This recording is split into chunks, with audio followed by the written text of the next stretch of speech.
Estamos a través de Animal TV transmitiendo desde los estudios de Animal FM, desde Concepción del Uruguay.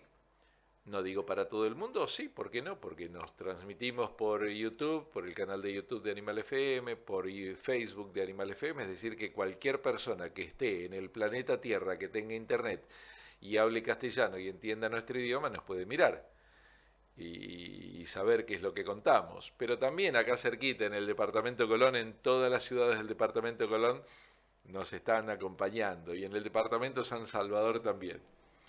Y no en detrimento de esas ciudades hermosas, sino con orgullo uruguayense, voy a presentar a Federico Brugaleta, que es un hombre que desde tiempo atrás se ha interesado en acompañar a nuestra ciudad para calificar, para certificar que esta es una ciudad en donde la cultura y particularmente la educación,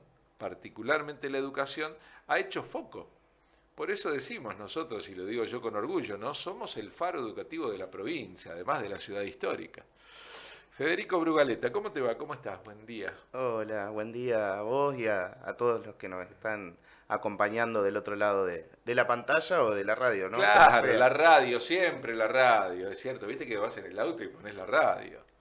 ¿Eh? No sé si mi tía Dudige, por ejemplo, tiene la Carina arriba de la heladera todavía. La Carina es esa radio antigua, todavía la conserva. Bueno, andás dentro del ámbito educativo, ¿no? Sí, bueno, soy profesor de formación docente, doy clases en la Facultad de Humanidades, en UADER, aquí en Concepción, Uruguay, también di clases de formación docente en la UTN, los cursos de los sábados de la UTN, son carreras muy interesantes que dicta la ciudad. Y mi actividad principal es la investigación educativa. Yo soy investigador asistente del CONICET, con sede en el Instituto de Estudios Sociales, que es el único instituto de ciencias sociales que hay en la provincia del CONICET. Acá en Concepción del Uruguay, Está la sede principal en en Paraná, Paraná. pero los investigadores estamos radicados en toda la provincia. Y eso hace que una particularidad muy interesante de nuestro instituto, que estamos muy arraigados en nuestro pueblo, ¿no? Claro. Y tratamos de desarrollar proyectos con nuestra comunidad.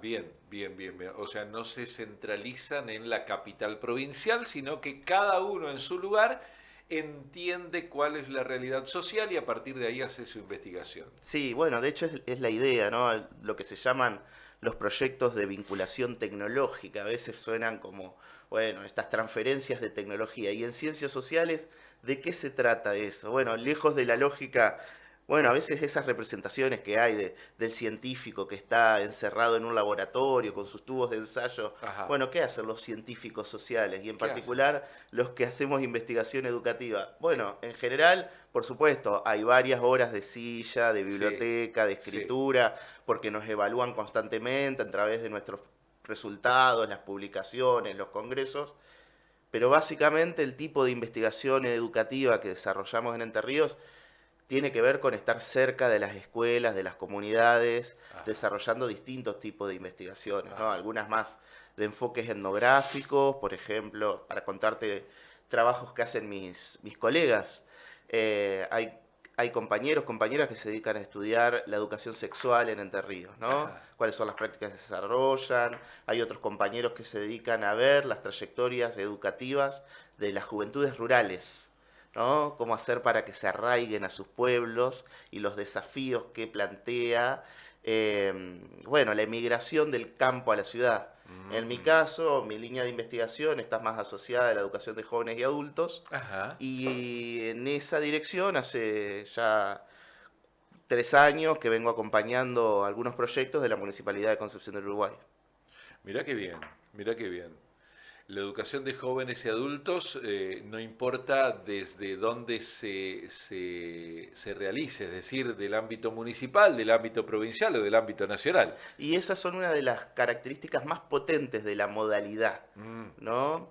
En la medida que reúne en general a personas que vieron frustrada su escolarización mm, en lo mm. que se llama la trayectoria teórica, Ajá. ¿no? Nosotros O sea, tenemos la, una... la- la normalización de que a los 17 años terminás la secundaria. Exacto, que que es algo muy importante para nuestro país que nosotros no tenemos que naturalizar, que desde el año 2006 tenemos una ley que establece que hasta los 18 años de edad hay obligatoriedad escolar. ¿Y Ajá. eso qué significa para un país? Bueno, por supuesto para los niños y los jóvenes que están obligados las familias a mandarlos a la escuela, que no es poca cosa, Ah, pero sobre todo para el Estado, que el Estado está obligado a brindar y garantizar ese derecho. ajá. Entonces, bueno, tenemos una ley muy interesante, muy potente todavía, vigente, y eso genera muchos desafíos porque, por supuesto, entre la teoría política, lo que dice una ley, y lo que sucede En la realidad, en la realidad, que está muy atravesada, como sabemos, de fuertes desigualdades estructurales, de muchos desafíos del mercado de trabajo, ujú, bueno, hay una diferencia entre lo que se llaman las trayectorias teóricas y las trayectorias reales de los jóvenes, que muchas veces abandonan a determinada edad el sistema educativo en la escuela secundaria, pero la modalidad de jóvenes y adultos les permite otra vuelta, les permite completar, ¿no? volver a intentar. Sí, claro que sí. Y, Y hay mucha gente que tuvo que, por distintas situaciones, realidades o decisiones propias, hay que decirlo también, dejar la escuela secundaria. Y luego ya más de grandes continúan. A mí me encanta. La educación andragógica a mí me encanta, es decir, la educación de adultos, me encanta.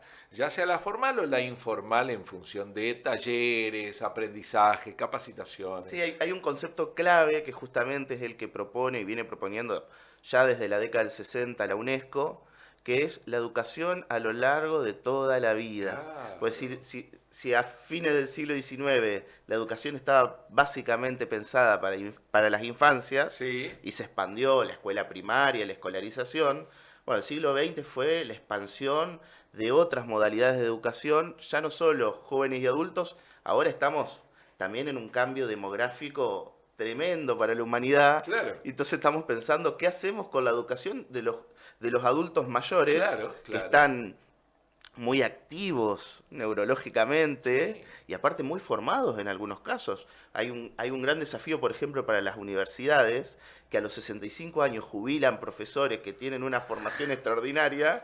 Y bueno, ¿qué hacemos con eso, con ese claro. conocimiento acumulado? Bueno, las universidades de gestión privada, por suerte, los pueden volver a Ujú, contratar. Se hace un poco más difícil en las nacionales o en ujú. las estatales, digamos, ¿no? Bueno, a ver, espera un poquito, porque empezamos a hablar de, mira, esto parece una charla ya de Gerardo Robina en su programa No se lo cuentes a nadie, que se dispone 45 minutos, una hora a hablar con alguien, no podemos nosotros. ¿Qué quiere decir que Concepción del Uruguay esté dentro del concierto de las ciudades del conocimiento? Bueno, es en principio un gran galardón, ¿no? Es una membresía.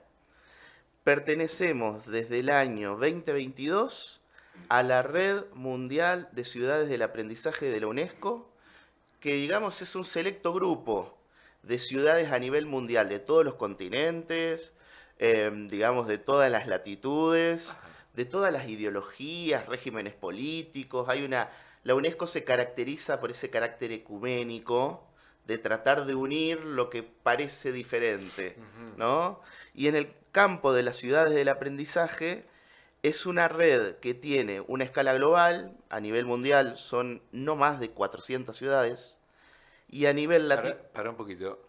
A nivel mundial estamos entre las 400 únicas ciudades del aprendizaje y del conocimiento. Exacto, sí, no es muy fácil entrar porque es un proceso muy riguroso. O sea, no se levanta la mano y dice, yo No, quiero, señorita, yo quiero. no, No. para nada. Es más, te diría que gran parte de la pertenencia a la red consiste en dar cuenta de resultados, de las características de las ciudades. Imagínate que en esa red hay ciudades chinas, hay ciudades de la India, hay grandes ciudades latinoamericanas como Querétaro en México, La Mm. Paz en México, Bogotá en Colombia.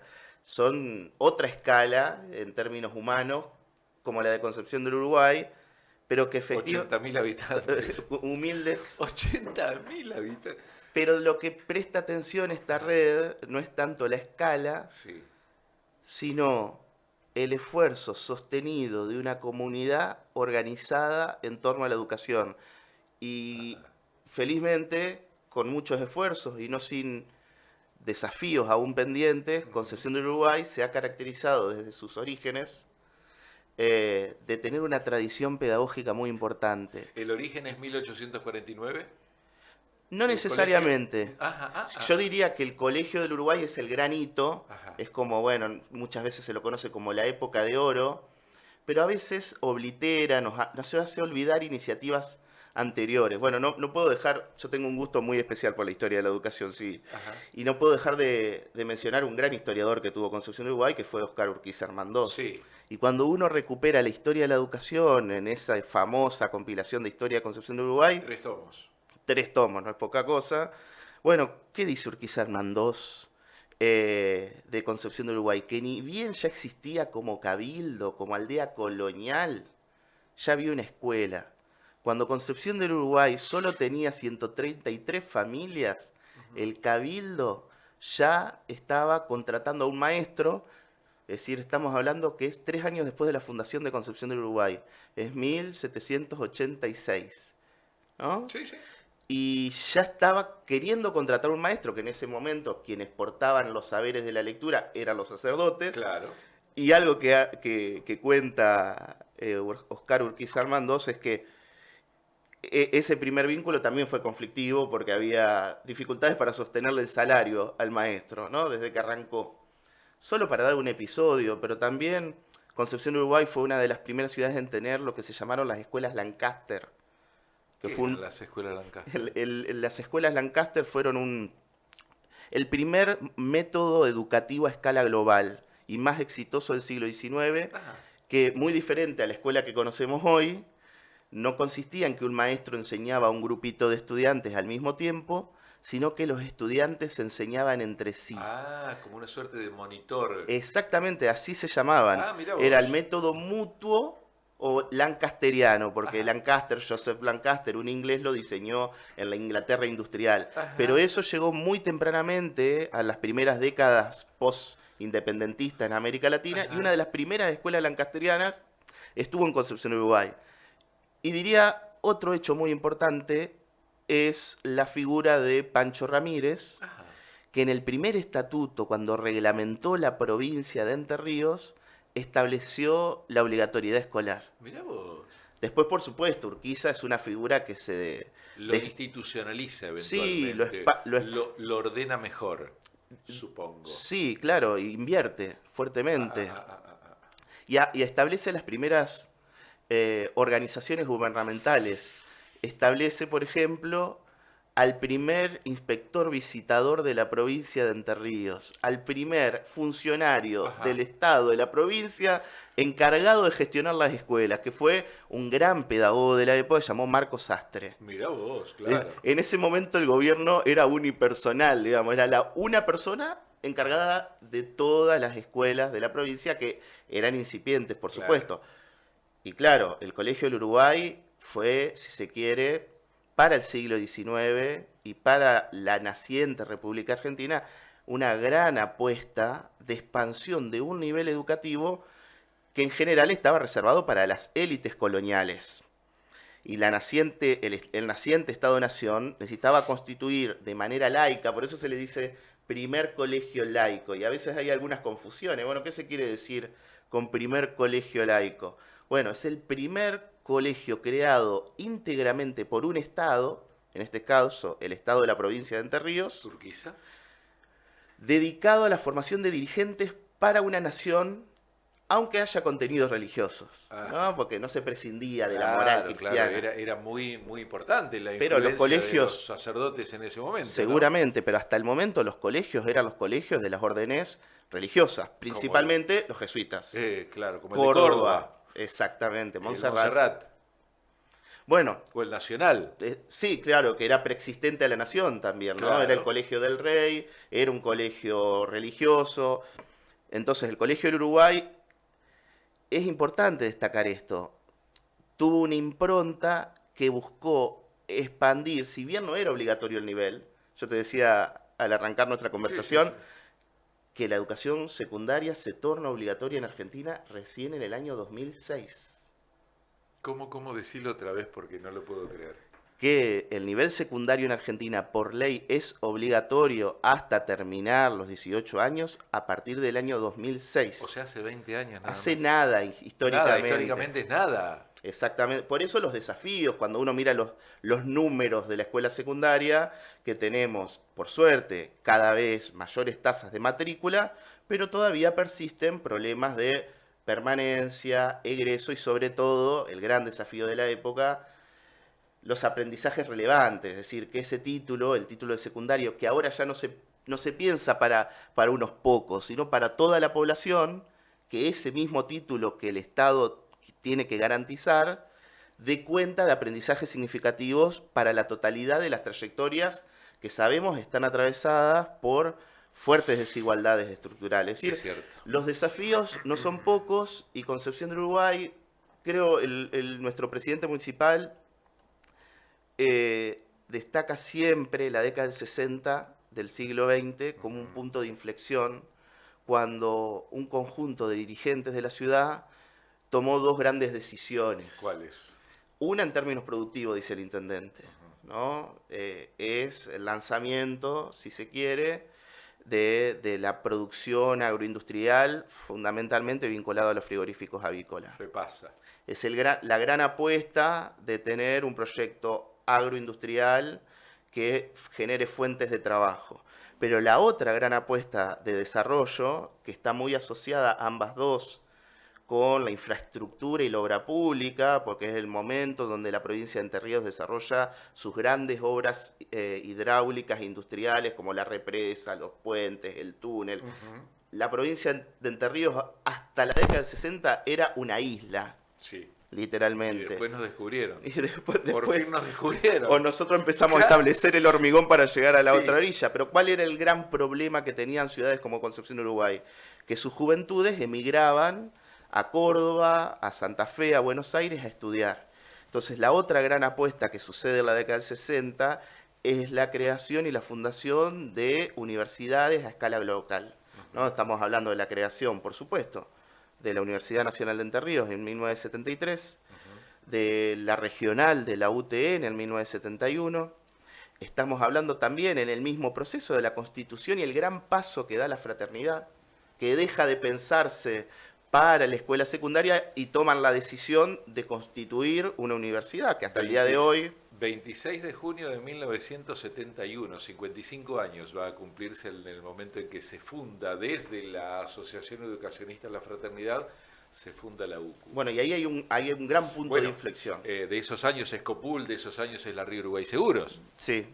Bueno, entonces tenemos un momento, un salto, dice el doctor Laurito, Sí. de los cuales podríamos decir todavía gozamos sus beneficios, Sí.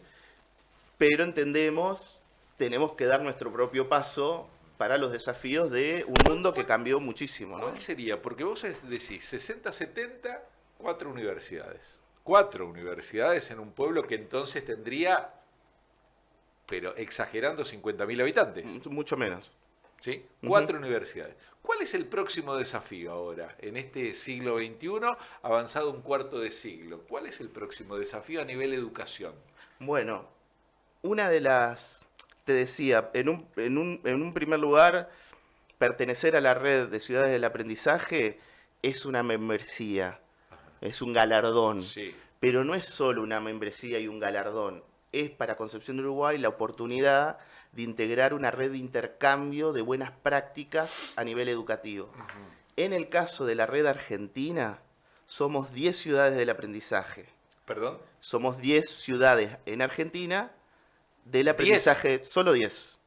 Una es Concepción del Uruguay. Exactamente, somos la única de Entre Ríos y compartimos con Salta, Tafí de Tucumán, la ciudad de Córdoba y la ciudad de Villa María en Córdoba. Ajá. En Santa Fe está la ciudad de Firmat Ajá. y San Justo de Santa Fe. Ajá. Y en la provincia de Buenos Aires está José Cepaz y La Matanza. Y ahora, muy recientemente, se está por incorporar la ciudad de Buenos Aires. Muy heterogéneas, grandes ciudades, estamos hablando de Salta, Córdoba, Buenos Aires. Claro. Y ahí Concepción del Uruguay Y Tafí. y Tafí, bueno, Tafí es un paraje pequeño como Firmat, pero fíjate que acá el problema no es tanto la escala, Claro, te entiendo, porque te entiendo. sino poder compartir qué desafíos y qué responsabilidades adoptan a escala local los municipios, y por eso la semana pasada, jueves y viernes de la semana pasada, nos reunimos en el encuentro anual de la Red Argentina Ciudad del Aprendizaje, que estuvo presente el intendente municipal José Eduardo Laurito, en una conferencia de apertura que justamente le preguntaban cuáles eran los desafíos de las ciudades en la educación en la coyuntura argentina actual. Ajá. Casi la misma pregunta que te hice yo, local pero regional. Ahí lo vemos al doctor Laurito. Mira, Sí. aquí lo estás mirando en el monitor. ¿Eh? Y bueno, y algo que decía el doctor Laurito, por supuesto, historizó, Ajá. dio cuenta de la importancia de la tradición educativa de la ciudad, pero sobre todo de que estamos aconteciendo, decía él, a un cambio de época. Sobre todo a partir de la aceleración de las nuevas tecnologías, que es una nueva coyuntura que nadie estaba previendo y que por supuesto tensiona un sistema educativo creado hace más de 100 años. Pero por otro lado, y no está mal volver a repetirlo y parafrasearlo al intendente, en una coyuntura nacional donde el Estado federal se retira, deserta de su responsabilidad de garantizar financieramente la educación, y esto es una discusión de largo aliento. Siempre se discutió el sistema educativo, el carácter federal, y hay como dos grandes tendencias a interpretar el federalismo, porque es muy importante para las localidades poder definir el propio rumbo de su educación. El problema es el financiamiento, y cuando se retira el Estado Nacional en la gestión de la educación, las ciudades se resienten. Y claro, en la provincia entera, las provincias enteras. Esto fue, si no me equivoco, la década menemista, cuando ya las escuelas y la educación toda dejó de ser nacional y, permítaseme decir, le tiraron a las provincias por la cabeza toda la responsabilidad de la educación. Que al mismo tiempo es la posibilidad de tener una autonomía y una política educativa local. Era algo que las provincias reclamaban, pero reclamaban más en términos de desarrollo curricular y autonomía pedagógica. Sí. El problema es siempre la federalización sin recursos. Claro. Porque es verdad que la complejidad, otra sentencia, otro axioma del doctor Laurito, es que los problemas del aprendizaje están siendo cada vez en mayor proporción determinados por factores externos a la escuela. Claro, sociales. Exactamente. Entonces, o sociopolíticos. Entonces, las dificultades de los aprendizajes están atravesadas por dificultades que tienen los estudiantes afuera del aula escolar. O sea que ya no solamente tenemos que pensar en cómo resolver dentro del aula, sino que quizá lo más importante es resolver fuera del aula. Bueno, ¿no? y ahí, por supuesto, ante el corrimiento del Estado Nacional, los municipios son como la primera puerta donde va un vecino, una familia, una comunidad, a poder, por ejemplo, una cosa muy puntual, cómo llevar el chico a la escuela. Es la gran discusión del transporte y el boleto. Hoy no hay colectivos. Hoy no hay colectivos. En Concepción del Uruguay, entonces, por ejemplo. Ahí hay una gran dificultad de empezar a sostener financieramente una cantidad de servicios que están asociados a garantizar el derecho a la educación. Claro. Federico, bueno, gracias. Nos interesa muchísimo este tema. Naturalmente que celebramos esta condición de ser vicepresidencia. Exactamente, porque la semana pasada se determinó esta red argentina tiene mandatos de 2 años. Ajá. Y en esa asamblea de los intendentes se resolvió que la ciudad de Salta conduzca la presidencia de los próximos 2 años y Concepción del Uruguay la vicepresidencia. Mirá qué bueno. Y eso, bueno, nos da una responsabilidad también, nos carga de desafíos porque es pensar la ciudad más allá de nosotros mismos, ¿no? Claro. ¿Qué podemos generar y compartir hacia afuera y sobre todo qué podemos aprender de los demás? El doctor Laurito Fede estuvo en ese momento hablando, obviamente dando su discurso. Yo te agradezco que hayas venido y que nos hayas contado todo esto, es interesantísimo, es valiosísimo. esta consideración, tanto en lo burocrático cuanto en lo cotidiano, naturalmente, y los desafíos que tenemos que nos hacen responsable a todos, ¿eh? Eso es lo que también tenemos que decir. Te propongo escuchar al doctor José Eduardo Laurito en su propio Instagram, hablando, recibiendo la responsabilidad de ser Concepción del Uruguay, ocupar la vicepresidencia de las ciudades del aprendizaje. Los resultados del aprendizaje pertenecen cada vez en mayor proporción a variables externas a la escuela. Quizás como nunca antes, y este es un tema que nos preocupa. Y esto incluye redefinir algunos temas. ¿Qué significa ser docente hoy? ¿Qué significa el lugar de la enseñanza? ¿Y qué significan las trayectorias educativas? Argentina tiene un sistema educativo concebido entre el siglo XIX y siglo XX, que estableció un modelo de escolarización que fue un paradigma. La educación fue en Argentina la posibilidad de igualar las condiciones de posibilidad de cualquier ser humano. Escolarizarse antes, ¿qué era? Aprender, conseguir un trabajo, encontrar una mejor posición social. Y eso yo creo que naturalmente ha entrado en crisis. Ese modelo que fue integrador social de la Argentina está ante un cambio. Si bien es cierto que aún funciona, hay una aceleración tecnológica que claramente de la mano de la inteligencia artificial, la robótica, la nube digital, todos los cambios tecnológicos, ha provocado cambios. Entonces aparecen preguntas, y en mi ciudad también, preguntas como: hay millones de personas que hoy se apropian de conocimientos o de herramientas valiosas por fuera del sistema tradicional. Yo creo que viene un tiempo de cambio, porque en realidad este modelo que nos ha acompañado durante 2 siglos, que ha sido más que exitoso, tiene que ver ahora con la aceleración tecnológica que modifica el mundo del trabajo y el mundo del conocimiento. Creo yo, y en mi ciudad también, que cuanto antes lo entendamos mejor.